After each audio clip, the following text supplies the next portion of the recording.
Faith is love. It was a beautiful adhan, an evening call for prayer. This is a small town with only one mosque. The calls for prayer are heard at every street and corner of the town. There are people of different faiths in the town. For Muslims, adhans are calls for prayer, and for others they serve as time reminders.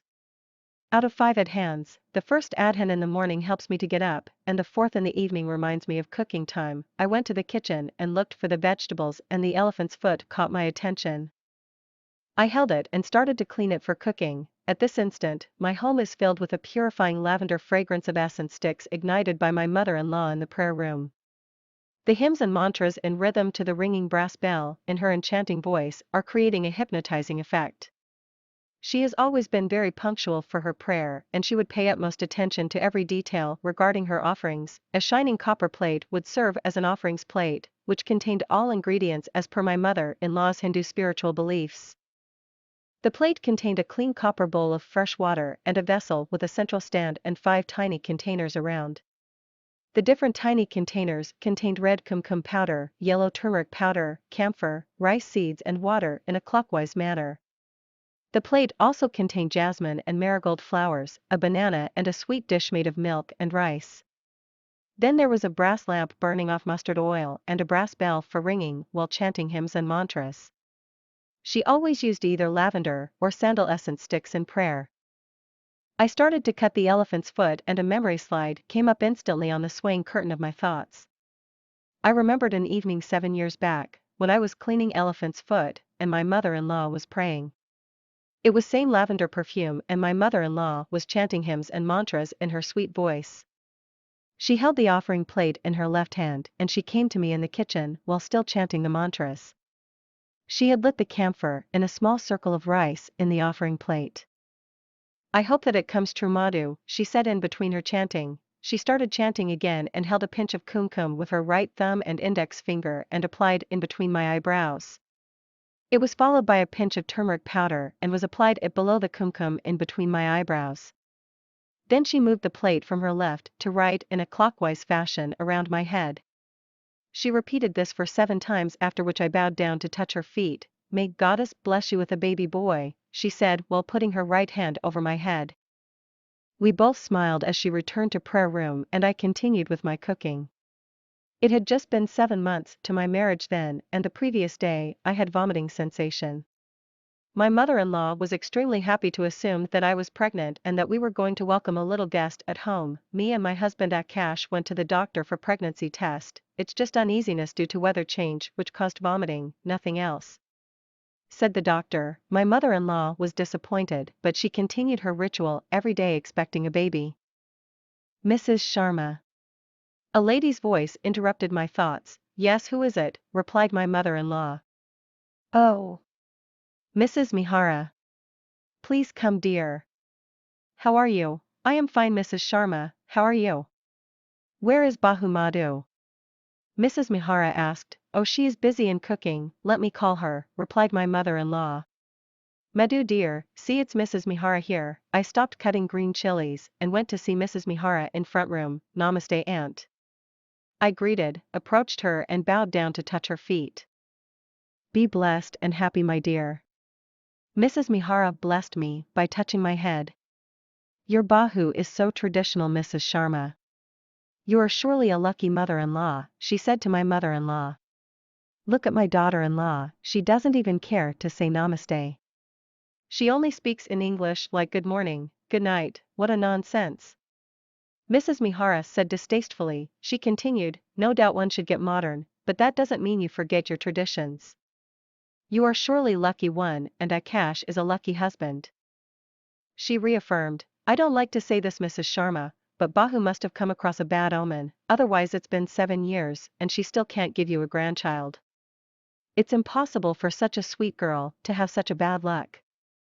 This must be something supernatural. Bahu, beta, you go back to your cooking, asked my mother-in-law to me. I was already uncomfortable with the topic, which my mother-in-law understood, and so she asked me to go inside, and so did I. Poor child, Mrs. Mihara muttered.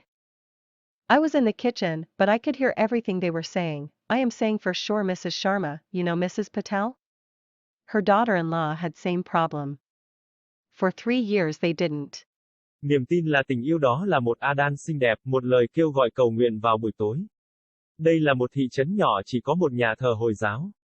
Những lời kêu gọi cầu nguyện diễn ra thành từng đàn ở mọi con đường và ngõ ngách của thị trấn. Có những người thuộc các tôn giáo khác nhau trong thị trấn, đối với người Hồi giáo, tôn thờ là lời kêu gọi cầu nguyện và đối với những người khác, họ là lời nhắc nhở về thời gian. Trong số 5 adhan, adhan đầu tiên vào buổi sáng giúp tôi thức dậy và adhan thứ tư vào buổi tối nhắc nhở tôi về thời gian nấu ăn. Tôi vào bếp và tìm kiếm các loại rau và chiếc chân voi đã thu hút sự chú ý của tôi. Tôi cầm nó và bắt đầu làm sạch nó để nấu ăn. Ngay lúc này nhà tôi tràn ngập hương thơm tinh khiết của hoa oải hương do mẹ chồng tôi đốt trong phòng cầu nguyện. Những bài thánh ca và thần chú theo nhịp điệu chuông đồng ngân vang trong giọng hát mê hồn của cô đang tạo ra một hiệu ứng thôi miên. Cô ấy luôn rất đúng giờ trong việc cầu nguyện của mình và cô ấy sẽ chú ý hết sức đến từng chi tiết liên quan đến lễ vật của mình. Một chiếc đĩa đồng sáng bóng sẽ dùng như một chiếc đĩa cúng dường, trong đó có tất cả các thành phần theo niềm tin tâm linh Ấn Độ giáo của mẹ tôi. Đĩa chứa một bát nước ngọt bằng đồng sạch và một chiếc bình có giá đỡ ở giữa và 5 chiếc thùng nhỏ xung quanh. Những chiếc hộp nhỏ xíu khác nhau đựng bột củ kiệu đỏ, bột nghệ vàng, long não, hạt gạo và nước theo chiều kim đồng hồ. Đĩa còn có hoa lài và cúc vạn thọ, chuối và một món ngọt làm từ sữa và gạo. Sau đó, có một ngọn đèn bằng đồng đốt cháy dầu mù tạt và một chiếc chuông đồng để ngân vang khi tụng thánh ca và thần chú.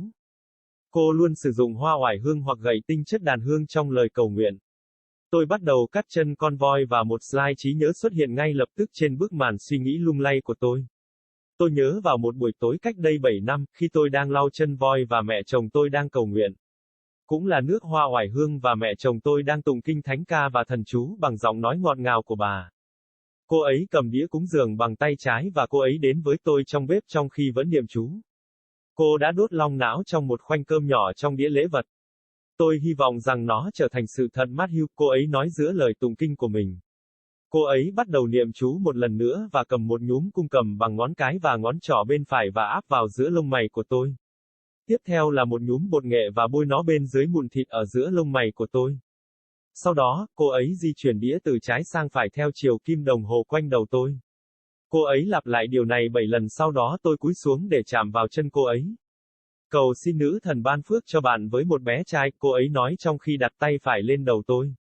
Cả hai chúng tôi đều mỉm cười khi cô ấy quay trở lại phòng cầu nguyện và tôi tiếp tục công việc nấu nướng của mình. Khi đó tôi mới kết hôn được 7 tháng và ngày hôm trước tôi có cảm giác nôn mửa. Mẹ chồng tôi vô cùng vui mừng khi cho rằng tôi đang mang thai và chúng tôi sẽ đón một vị khách nhỏ tại nhà. Tôi và chồng tôi, Akash đã đến bác sĩ để thử thai. Đó chỉ là cảm giác khó chịu do thay đổi thời tiết gây ra nôn mửa, không có gì khác, bác sĩ nói. Mẹ chồng tôi rất thất vọng nhưng bà vẫn tiếp tục nghi lễ mong có con hàng ngày. Bà Sama, giọng nói của một phụ nữ cắt ngang dòng suy nghĩ của tôi. Vâng, đó là ai? Mẹ chồng tôi đáp lại. Ồ, bà Mehara, xin mời quý vị thân mến. Bạn khỏe không? Tôi ổn. Bà Sama, bà có khỏe không? Bahu Matthew ở đâu? Bà Mehara hỏi. Ồ, cô ấy đang bận nấu ăn, để tôi gọi cho cô ấy. Mẹ chồng tôi đáp lại. Madhu thân mến, xem đó là bà Mehara ở đây. Tôi ngừng cắt ớt xanh và đến gặp bà Mehara ở phòng trước. Namay gì? Tôi chào, tiến lại gần cô ấy và cúi xuống chạm vào chân cô ấy. Được chúc phúc và hạnh phúc em yêu. Bà Mehara đã chúc phúc cho tôi bằng cách chạm vào đầu tôi. Bahu của bạn rất truyền thống, bà Sama. Bạn chắc chắn là một người mẹ chồng may mắn, cô ấy nói với mẹ chồng tôi. Nhìn con dâu của tôi, cô ấy thậm chí không quan tâm đến việc nói Namay. Cô ấy chỉ nói bằng tiếng Anh như chào buổi sáng. Chúc ngủ ngon, thật là vô nghĩa. Bà Mehara bực bội nói. Cô ấy tiếp tục, không nghi ngờ gì nữa, ai cũng nên trở nên hiện đại, nhưng điều đó không có nghĩa là bạn quên truyền thống của mình. Bạn chắc chắn là một người may mắn và Akash là một người chồng may mắn, cô khẳng định lại. Tôi không muốn nói điều này bà Sama, nhưng Bahu chắc đã gặp phải điểm xấu, nếu không thì đã 7 năm rồi mà bà ấy vẫn không thể sinh cho ông một đứa cháu. Không thể cho một cô gái ngọt ngào như vậy lại gặp phải chuyện xui xẻo như vậy. Đây chắc hẳn là một thứ gì đó siêu nhiên. Bahu, beta, bạn quay lại nấu ăn đi, mẹ chồng hỏi tôi. Tôi đã rất khó chịu với chủ đề này, điều mà mẹ chồng tôi hiểu và vì vậy bà đã yêu cầu tôi vào trong và tôi cũng vậy. Đứa trẻ tội nghiệp, bà Mehara lẩm bẩm, tôi đang ở trong bếp nhưng tôi có thể nghe thấy mọi thứ họ đang nói. Tôi đang nói chắc chắn bà Sama, bà biết bà Patel không? Con dâu của bà cũng có vấn đề tương tự. Trong 3 năm.